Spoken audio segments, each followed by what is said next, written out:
Bienvenidos a Neurosis Podcast, donde no hay nada fuera del texto. Comenzamos. Listo.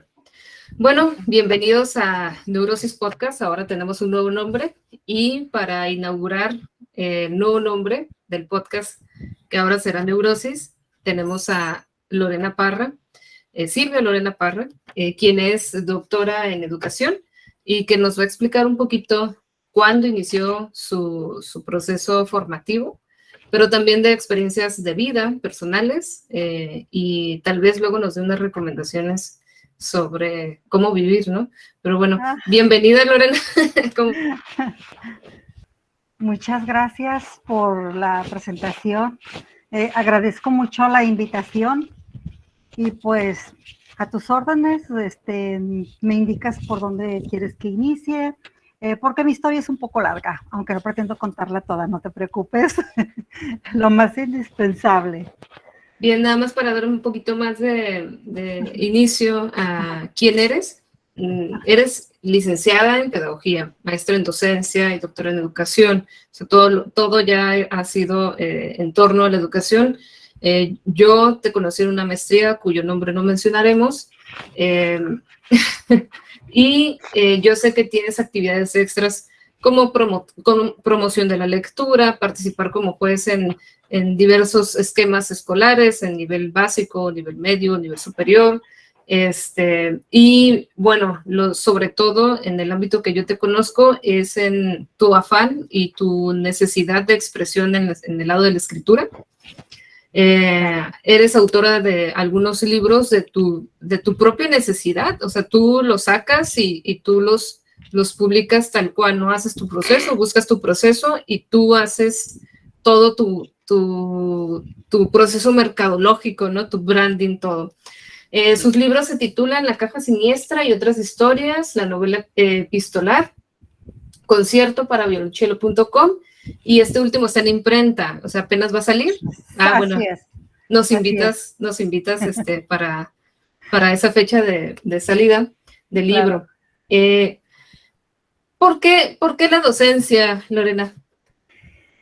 Bueno, la docencia puede llegar a ser sorprendente en algunos casos, como fue el mío, dado que cuando yo ingresé a la universidad, aprovechando que se trata también de experiencias de vida y demás, y también para que vaya acorde con el nuevo nombre, ¿no? De Neurosis, trataré de es que tú eres la que necesitábamos para abrir este nuevo podcast, y sé que ahí hay mucha neurosis. Sí, ahí vamos con todo. Sí, mira, para iniciar me gustaría comentar que no sé si como ejemplo de vida o como compartir con los demás, comento que yo ingresé a la universidad a una edad ya avanzada.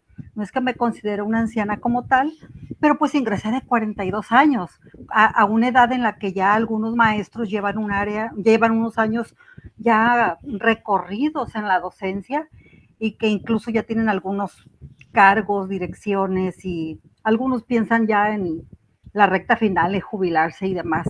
En mi caso no fue así y yo ingresé a la universidad ya grande y además yo me inscribí en la licenciatura de nutrición, dado que en mi familia ha habido problemas de sobrepeso, diabetes y demás.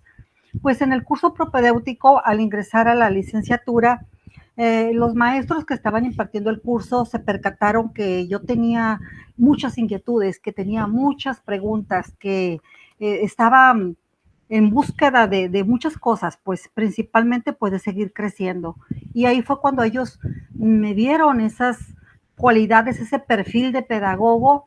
Posteriormente me hicieron la invitación y afortunadamente, digo ahora para mí, yo acepté cambiarme de nutrición a pedagogía y realmente la pedagogía para mí fue súper sorprendente porque era justo lo que yo necesitaba, porque según yo eso se apega a mi perfil, a mis necesidades, al estar comunicando, estar frente a grupo, compartir aquello que llega uno a aprender, porque no voy a decir compartir conocimientos como si yo fuera la dueña de tales, ¿no? Sino que aquella información que nos va llegando, compartirla con otros, incitar a otros a que busquen, a que se preparen y así sucesivamente. La docencia pues me ha traído muchísimas satisfacciones y también ser consciente de las necesidades que tenemos en la actualidad en esta área y que pues realmente es algo que considero pues muy difícil, digamos, de darle atención a todo lo que se necesita, porque la lista es muy larga, las necesidades son muchas y pues no hacemos milagros, no somos resolvedores de problemas así de manera mágica, pero la cuestión es de que sí está en nuestras manos generar un cambio dentro de la educación y pues para eso me estoy preparando para desde mi trinchera poder aportar al menos lo que a mí me toque en el área que yo me encuentre.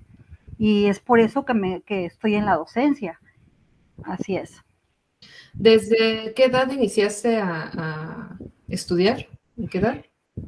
Ingresé a la universidad a los 42 años.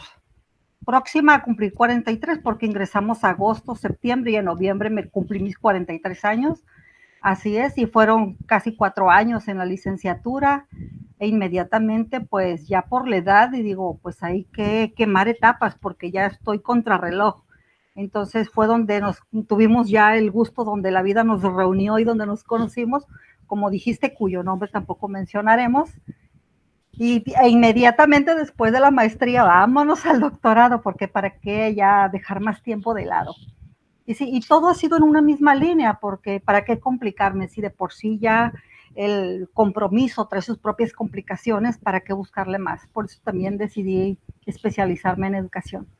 Pensando, digo, el área de andragogía es un área que a mí me importa mucho porque muchas veces se deja de lado que los adultos, ¿no? Los adultos mayores, entre comillas, porque ya, bueno, con tanta medicina y biotecnologías y demás, hemos rebasado la etapa, ¿no? De ciertas etapas se han recomodado. Pero hablando de andragogía, tú desde tu perspectiva, desde lo que escuchaste, ¿consideras que aprendiste mejor? ¿Consideras que fue más fácil, difícil o que sí traías experiencias que podían ayudarte en tus estudios? Bueno, tengo respuestas para los dos puntos porque pasaron las dos situaciones. En primer lugar, al momento de ingresar a la universidad, para mí fue algo, digamos, muy especial que marcó mi vida porque yo tenía muchos temores. Yo tenía aproximadamente no vamos a sacar cuentas, pero sí más de 20 años fuera de las aulas. ¿Sí? Entonces, pues yo quería hacer algo diferente. Tengo una carrera técnica, pero pues yo quería ir a la universidad. Entonces, dadas las circunstancias, los avances de la ciencia, la tecnología y demás, ya se había implementado la computación, ya estaba muy avanzada y yo desconocía absolutamente todo de ello, incluso hasta para encenderla. Teníamos computadora en casa porque yo compré para mis hijos, pero yo no la tocaba, era para ellos. O sea, si yo me dedicaba a mi trabajo y la computadora para ellos, pero fue todo un shock el decir, me voy a la universidad y qué voy a hacer cuando empecé a leer el plan de estudios y que había computación, pues sí, de verdad que fue una sorpresa y también un trauma, porque dije, ¿cómo voy a enfrentar esto? Además voy a estar con jóvenes que acaban de egresar de bachillerato. Entonces yo me sentía totalmente en desventaja ante esa situación. Pero sí tenía toda la disposición. Entonces yo dije, yo voy a ir a la escuela y voy a dedicarme al 100% y voy por la excelencia académica. Si me van a cobrar lo mismo por un 6 que por un 10, pues yo voy por lo mejor. Además, pues como madre, pues también había que dar el ejemplo con los hijos, ¿no?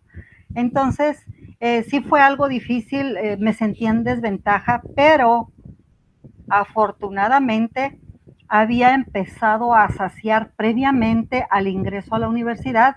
Fueron meses de lectura, de leer como desesperada porque tenía hambre de leer. De pequeña no tuve la oportunidad de tener libros, en casa no había libros, solo los de la escuela, pero no había nada de literatura. Entonces, previamente al ingreso a la universidad pude darme ese gusto, ese placer de leer y leer, y la lectura pues te da una perspectiva diferente. Eso me empezó a dar seguridad en otros aspectos, me percaté del léxico que tenía, de algunos contenidos que manejaba y demás. Entonces empecé a confiar en que la lectura me iba a dar pues ciertas habilidades. Cuando no conoces algo, pues lo deduces si tienes otra información. Entonces, así fue mi ingreso y el problema fue llegar al primer parcial. Cuando se aplicaron los primeros exámenes, que ya vi cómo funcionaba y que en todo había 10, excepto en matemáticas. Bueno, no era matemáticas, era estadísticas, que fue 9.7, y recuerdo que llegué llorando a la casa por esa calificación. Hicieron bullying de que, ay, no es para tanto, pero pues, o sea, le eché muchas ganas. Después, a partir de ahí ya dije, ya sé de lo que se trata, entonces no es tan difícil. Mientras yo cumpla con lo que a mí se me solicita, voy a ir aprobando, pero al mismo tiempo no solamente eran los contenidos que veíamos en la escuela, sino que en casa también investigaba. Y pues eso me fue dando más seguridad y sacar de manera satisfactoria la licenciatura. Me parece que mencionas el concepto más clave que yo he visto en compañeras, compañeros que están iniciando su carrera universitaria a más de los 30 años, más de los 40 años, es seguridad. Decir que la lectura te da seguridad es 100% cierto, sobre todo cuando provienes de contextos empobrecidos de características, ¿no? O sea, no me refiero a una pobreza económica, sino empobrecidas de características culturales, y literarias. También la vida, y bueno, sí, también la vida, pero sí de esos conocimientos básicos que nos deberían enseñar, como tener más seguridad cuando vamos al SAT, ¿no? Así es. Tener más seguridad cuando vamos con un médico y decirle, oiga, ¿no cree que tal vez pueda hacer esta otra cosa? Porque nosotros ya deducimos, ya investigamos, conocemos nuestro cuerpo. Eso también refiere a la carga de información, ¿no? Y bueno, pero ¿qué te animó a ti a decir, va, o sea, yo voy a entrar a la universidad? O sea, ¿quién te dijo? ¿Quién te, aparte de ti, o sea, cómo fue esa Lorena o esa Silvia que empezó con ese gusanito, o nunca lo dejaste, nunca lo olvidaste? O desde, ¿cuál es tu primer recuerdo de decir, yo quiero ir a la universidad? Bueno, mi insistencia en ingresar a la universidad es porque nunca me conformé con lo que estaba haciendo en el momento, que pues tenía una actividad por una carrera técnica que estudié previamente, pero no me sentía satisfecha y siempre pensaba en el futuro. Me decía, va a llegar el momento en que mis órganos, mi vista no será la misma, se van a ir deteriorando, no me voy a sentir igual, ¿qué me espera en el futuro? Yo no quiero estar aquí. Y sentía como que tenía mucho que decir y que ese trabajo no era el adecuado para que yo hablara todo lo que tengo que decir.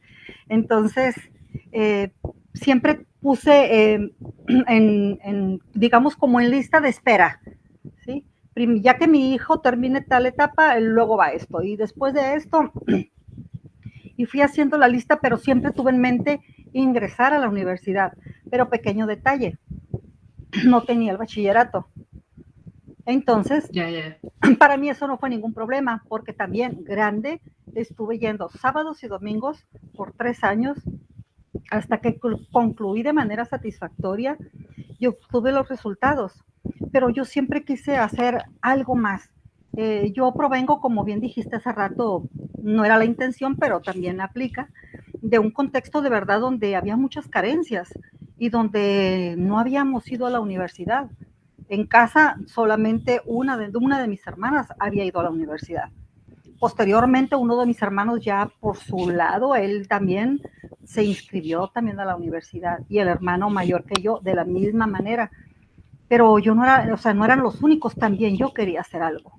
Y también siempre he tenido la convicción de que nosotros determinamos a dónde queremos llegar y si lo vamos a lograr o no.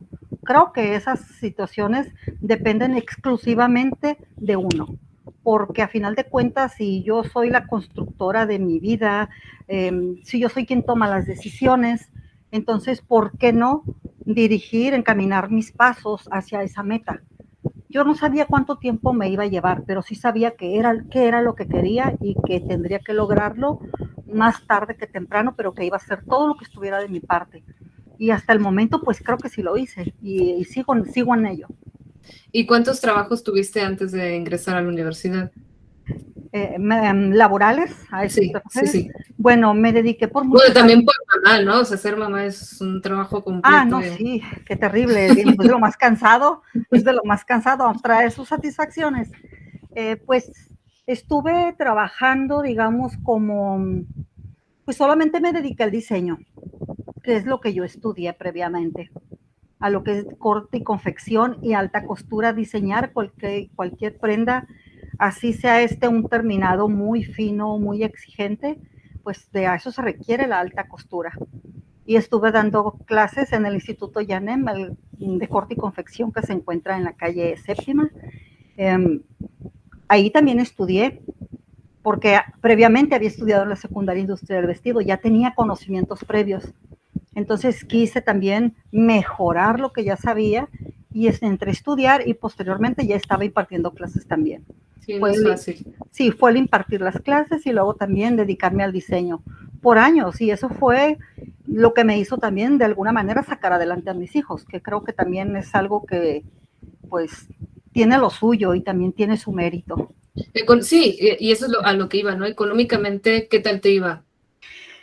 Pues no te puedo decir que de una manera abundante, pero pude sacar adelante a mis hijos. Tuvimos carencias, había momentos buenos en el trabajo y otros no tanto, como digamos época de graduaciones y demás, eran épocas muy buenas, pero luego venía la época donde había poco trabajo. Entonces ahí había que pues ya administrar de otra manera, tomar otras decisiones, abstenernos de ciertos gastos y así sucesivamente hasta que fuimos saliendo. Afortunadamente nada es para siempre y eso lo tenía muy claro. Solo yo decía, se trata de resistir, resiste, resiste, resiste. Sí, resistir y persistir. Creo que han sido una de mis palabras favoritas, el persistir, porque es resistir tal vez es como muy forzado y persistir es siendo persistente, siendo activamente, ¿no? Como tratar de superarse a una misma, a uno mismo. ¿Y, y tus hijos estaban felices de que estuvieras en la universidad? Estaban felices, en todo momento me manifestaron su apoyo y también pues me decían que se sentían orgullosos porque no se imaginaron. Entonces me decían, bueno mamá, ahora vamos a ver si es verdad que se pueden sacar los dieces que tú nos pedías a nosotros. Y yo ¡Ay, les qué dije, presión! no, yo no tenía ningún problema con eso, pero yo les dije, claro que se puede. Y precisamente qué bueno que lo dicen, porque entonces ahora van a poder ver que pues nunca les exigí nada que yo no pudiera dar. Entonces, pues se puede y vamos a sacarlo adelante. Y de hecho, pues estaban al pendiente cada vez que se llegaba el periodo de evaluaciones y pues, ¿qué pasó? Pues que pues fue la calificación más alta de mi grupo final de cuentas. Así es. Ay, eso está súper bien. Creo que es una muy buena historia sobre apoyo familiar. A veces, desgraciadamente, no se recibe el apoyo, ¿no? Así es. A veces de los hijos, yo he escuchado eso, no es que me haya pasado, ¿verdad? Obviamente, por obvias razones, pero sí lo he escuchado y muchas veces los adultos mayores, entre comillas, otra vez, no es que no quieran estudiar, es que tampoco se les muestra que pueden estudiar y que hay dónde estudiar, ¿no? Y sobre tus compañeros, ¿qué tal? ¿Cómo te llevabas con tus compañeros en la universidad?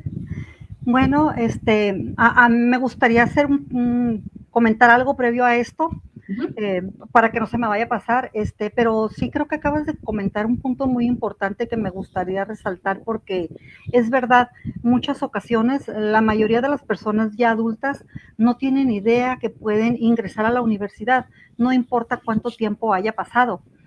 Al momento de estar estudiando, yo me di cuenta de tantas opciones que puede haber para que las personas ingresen a la universidad. Sin embargo, desconocía casi todas ellas. Entonces, creo que esa es una parte muy importante, que no se da una promoción Y no se trata solamente de que el que le interesa que busque la manera de estudiar, sino que también debería de haber un poco más de publicidad al respecto, sobre todo atender a la población adulta y más con los cambios tan drásticos que se han dado en el uso de la tecnología que para todos se implementa. A mí me duele el corazón cuando voy a un banco y veo a unos ancianitos que están ahí, que no hayan a qué santo encomendarse porque van a utilizar el cajero, necesitan hacer un pago. Entonces, ya en todas las instituciones dan por hecho que todo el mundo maneja la tecnología y no es así. Entonces, no estamos preparados. O que se deben acostumbrar, ¿no? Y que ellos claro, verán cómo se acostumbran. Exacto, y de que sí, y de que tiene uno que aprender, pues sí, sí tenemos que aprender, pero también es importante pues que a las personas se les dé también esa información, que pueden, que nunca es tarde, que se pueden superar, que aunque no vayan a ejercer, pueden estudiar, pueden mejorar, pueden cambiar su estatus. Y eso es respecto a, pues, a que ya estudiar de adulto. Y en cuanto a cómo me llevaba con los compañeros, fue algo difícil la situación, porque mi grupo era un grupo muy polarizado. Había compañeras muy jóvenes y habíamos dos personas ya adultas, de más de 40, y mis compañeras eran jóvenes que habían egresado recientemente de bachillerato. Entonces, pues había maneras muy diferentes de pensar, pero como que hubo un cierto acuerdo de manera, digamos, casi automático, porque pues prácticamente eso es lo que sucede, se hicieron dos grupitos, ¿no? En un grupo pequeño se hicieron dos grupitos, las chicas y las señoras, decía el maestro de estadística, el de computación, por Dios, alguien que le ayude a las señoras, cuando él no quería explicar. Oye, ese comentario de maestros es un tema que, o sea, creo que sí, definitivamente, y me recuerda mucho lo que pasó ahorita con el lema de la universidad, que no voy a tocar mucho al respecto, pero salió mucho en las redes sociales que un egresado de psicología en su graduación, ¿no? Graduación simbólica, porque ni siquiera están recibiendo el papel, pero una graduación simbólica, se le llamó discurso de odio porque la universidad promovía pues equidad de género, promovía en cierta medida, no es que la universidad se halle en el proaborto, pero sí sus alumnos o egresados manifiestan estar a favor del aborto y también de estructuras familiares homoparentales, etcétera, ¿no? De la comunidad LGBT, Q+, ¿no? Pero en este sentido, digo, hemos escuchado, seguramente tú has escuchado historias y lo has vivido, profesores que hacen bullying, profesores que hay mucho acoso y hay diferentes tipos de acoso, ¿no? Que es el bullying en sus diferentes niveles y acoso también sexual y demás. ¿Puedes decir más o menos un porcentaje que haya sentido ese tipo de bullying con las personas adultas mayores, o más o menos una idea que te des qué tal ese tema? Bueno, sí, puedo comentar que en nuestro caso, en mi grupo específicamente, solamente ese maestro tenía esa manera de referirse a mi compañera y a tu servidora. El resto de los maestros no. El resto de los maestros nos aceptaban muy bien, nos veían muy bien, el trato era muy profesional porque pues a final de cuentas nosotras también éramos estudiantes, independientemente de la edad, estábamos pagando una colegiatura, teníamos una matrícula y pues estábamos en el mismo estatus que nuestras compañeras, había una diferencia de muchos años, pero estábamos en el mismo rol. Y es bueno que lo menciones en cuanto a lo económico, ¿no? Porque ¿sí? Básicamente también parte de las políticas de la institución. Oye, está pagando, no te atrevas a hacer estos actos de discriminación, ¿no? También. Sí, Creo pero que también. sí, este docente pues fue retirado de la planta de docentes, pues porque sí existió la queja porque fue de manera reiterada y con cierto tono, no recalcando que por Dios que alguien le ayude a las señoras. ¿Y tú hiciste esa aclaración? De hecho, lo hicimos mi compañera y yo. Ambas, Bueno. ambas pusimos la queja directamente con nuestro director. De hecho, él entró a una clase de manera imprevista y pues el docente cambió totalmente la dinámica que estaba llevando a cabo en el momento, pero pues sí se dejó ver esa marcada diferencia que levantábamos la mano para pedir alguna asesoría, que nos explicara algo, y pues no se nos acercaba mucho, pero cuando una de las chicas sí pedía el apoyo, pues hasta parado detrás de ella y casi tomando la mano para manipular el mouse, entonces era muy notorio. Sí, y de ahí en fuera no vimos nosotras, no sentimos rechazo, ni siquiera ninguna mala actitud de los otros docentes. Todo lo contrario, sentimos como que tuvimos maestras muy jóvenes y Eso también ayuda. sí, muy, muy jóvenes. Me ayudaba a mí, pero a ellas no, porque ahora que también yo ya estoy del otro lado, una vez que ya egresé y que me he seguido preparando, me las he encontrado ocasionalmente en algunas instituciones, ahora ya como colegas, y me han dicho, es que usted me intimidaba, es que usted sabía mucho, usted preguntaba y a mí me intimidaba, pero realmente nunca hice preguntas con el afán de molestar, no, no es mi estilo. Sí soy muy preguntona porque pues estaba hambrienta de conocer, pues estaba en la universidad, ¿cómo Claro, no? Yo claro. tenía que disfrutar eso, a eso iba. Entonces, de eso me enteré que algunos sí se sentían intimidados, pero hubo muy buen trato y de hecho tuve la fortuna de tener buenos maestros. Todavía me tocó esa generación de buenos maestros donde te señalaban desde la ortografía y la forma hasta de pararte, vestir, expresarte y demás. Cosas que ahora parece que ya han perdido todo valor. Es bien complejo hablar de la práctica docente en la actualidad. Creo que después de la pandemia ha sido más complejo porque las políticas educativas se centran en no molestar o no estresar, ¿no? Por Así es. las circunstancias actuales. Pero supongo también que va a haber una buena reflexión después de la pandemia y vamos a pasar esta etapa coyuntural, ¿no? Transitoria de la espera. Y también ahorita mencionas que tú tenías hambre de estudiar, tú tenías hambre de conocerte, y sigues teniendo hambre de conocer, de estudiar, sí, porque... pero creo yo, y eso sí te lo digo como ya de forma muy personal, creo yo que eso es algo para mí desde mi perspectiva que solo lo hacen cuando tienen una visión madura, porque estudiantes jóvenes, yo en mi caso no lo supe apreciar del todo en la carrera de licenciatura. Sé que pude aprender más, pero no lo sabía, ¿no? No sabía que podía, sí, y es Sí. que uno a esa edad no quiere preguntar, tienes miedo, te da pena, la cultura, ¿no? Sobre todo. Pero cuando eres adulto tienes cierta seguridad y dices, pues ahí voy, ¿no? Y si le gustó, Sí. si no se puede, pues ni modo, lo vemos por otro lado, pero como que esa apertura es muy, muy bonita. Regresando un poquito, nos vamos a ir a tu infancia. ¿Dónde creciste? Bueno, yo soy originaria del estado de Sinaloa y nací y crecí a 13 kilómetros de la ciudad de Culiacán, pero hacia el norte. Era un lugar, un área rural, y pues me tocó crecer en ese contexto. Entonces, creces en un contexto alejado donde la dinámica es totalmente diferente que estar en una zona urbana.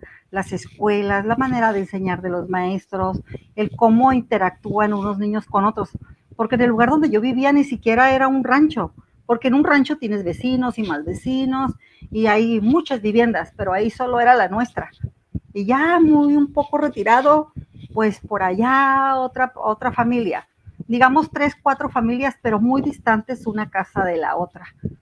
Entonces, pues me tocó crecer en un contexto como ese, en donde había todo el tiempo para soñar y todo el tiempo para pensar, y creo que eso también desde ahí fue un parteaguas, se puede decir, que marcó esa infancia y lo observadora, porque me considero, tengo recuerdos de ese tiempo y estoy segura que eso de alguna manera ya iba a marcar mi forma de vida, mi profesión, mis características como individuo y esas ganas de crecer, porque, como te comento, había todo el tiempo para pensar. Y yo recuerdo hacerme preguntas que ahora, pues no sé si los niños de ahora se las hagan, pero, por ejemplo, yo veía el cerro después de hectáreas de la parcela ya sembrada, y siempre me preguntaba, ¿algún día iré a estar del otro lado de aquel cerro? ¿Qué habrá de aquel lado? ¿Conoceré algún día lo que hay detrás de aquellos cerros? O como cuando volábamos el avión, el papalote, el helicóptero, jugando en familia, yo me preguntaba, ¿qué tanto podrá ver el papalote de dónde anda volando? Yo quiero ver, tengo la curiosidad de ver cómo se ve de la altura, qué tanto alcanza a divisar. Entonces, eran muchas las cuestiones y como te digo, tenía tiempo para pensar y de ahí surge precisamente el libro, el primer libro que yo escribí, que es el de La caja siniestra y otras historias, precisamente, porque ahí vienen todas esas vivencias que para mí fueron importantes y que en la actualidad tal vez no se pueden ver de esa manera, pero eso me hace redescubrir una niña curiosa, observadora y siempre, siempre sí fui muy preguntona. Ese fue un pequeño detallito que estuvo ahí, ¿no? Como gotera, muy Y eso se preguntona. conecta bastante con teorías.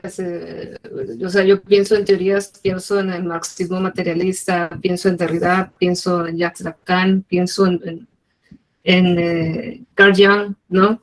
Que el hecho de que haya espacios muy amplios para ver, para pensar, para tener escasez, porque la escasez, hay estudios que comprueban que la escasez genera productividad, pero una escasez visual, es decir, es muy diferente que hoy en día un niño crezca en un ambiente de ciudad, ¿no? Que crezca en la plena Tijuana, en la Ciudad de México, pleno, ¿no? Ciudad de Guadalajara, que crezcan en un ambiente donde todo está a su alcance. Entonces no hay necesidad de pensar que se necesita más. Y creo que tu generación, un poquito mi generación, porque creo que ya no nos tocó tanto así, tenían ustedes ese espacio, ¿no? Para decir, quiero algo más. ¿Cuándo llegaré a la ciudad? Porque eso lo he escuchado bastante. O sea, ¿dónde está la ciudad? ¿Qué es la ciudad? Yo quiero comprarme eso, ¿no? El celular, la tele, y ahorita una televisión se consigue a veces sin intereses o con intereses en Coppel, en Electra, en lo que quieras, ¿no? Sí. Y carísimo, pero Sí, se consigue. pero se consigue. Pero se consigue, ¿no? Y antes era ahorrar años y años para poderte comprar lo que necesitabas y también hay un estudio sobre cómo psicológicamente ahorita todo se consigue tan inmediato, el placer, TikTok, ¿no? Que son menos un minuto, menos segundos de imagen, y el placer es inmediato. Entonces, algo que es bien importante es detener el placer, detener la inmediatez, porque si no, estamos destinados a tener alumnos, tener niños, hijos, adolescentes insatisfechos, totalmente insatisfechos, porque todo es tan inmediato que no hay que esperar, no hay que aguantarse, ¿no? Hasta en lo sexual no hay que aguantarse ¿Para qué te esperas? Exactamente, y eso es muy complejo porque es adicción y las adicciones al final hacen que el cerebro ya no quiera, no necesite más, ¿no? Sí. Y el doctorado, ¿qué tal? ¿Cómo lo sentiste después de tu licenciatura? Bueno, el doctorado... Licenciatura y maestría, ¿no? Sí, el doctorado... bueno, quisiera decir algo antes, no sé si se pueda. Sí, es que no, antes de que se me pase. Fíjate que ahorita que comentabas acerca de cómo obtener las cosas, el saber que hay una carencia, que hay una necesidad. Recuerdo haber tenido una experiencia en una etapa que estuve estudiando donde pues se iba la luz eléctrica o se te descomponía tu plancha y ya no tenías manera de planchar tu uniforme. Entonces, con la pena, pero allá vas con tu falda toda arrugada. Entonces, por todo te llevaban a dirección. Entonces, me recuerdo que fui solicitada por llevar mi falda muy arrugada. Entonces, me llamaron la atención y se me levantó un reporte por ello y me dijo la persona que me atendió en prefectura, ¿por qué no planchó su falda? Le digo, es que la plancha de la casa se descompuso. ¿Y eso qué? Me dijo, eso no es motivo para que traiga su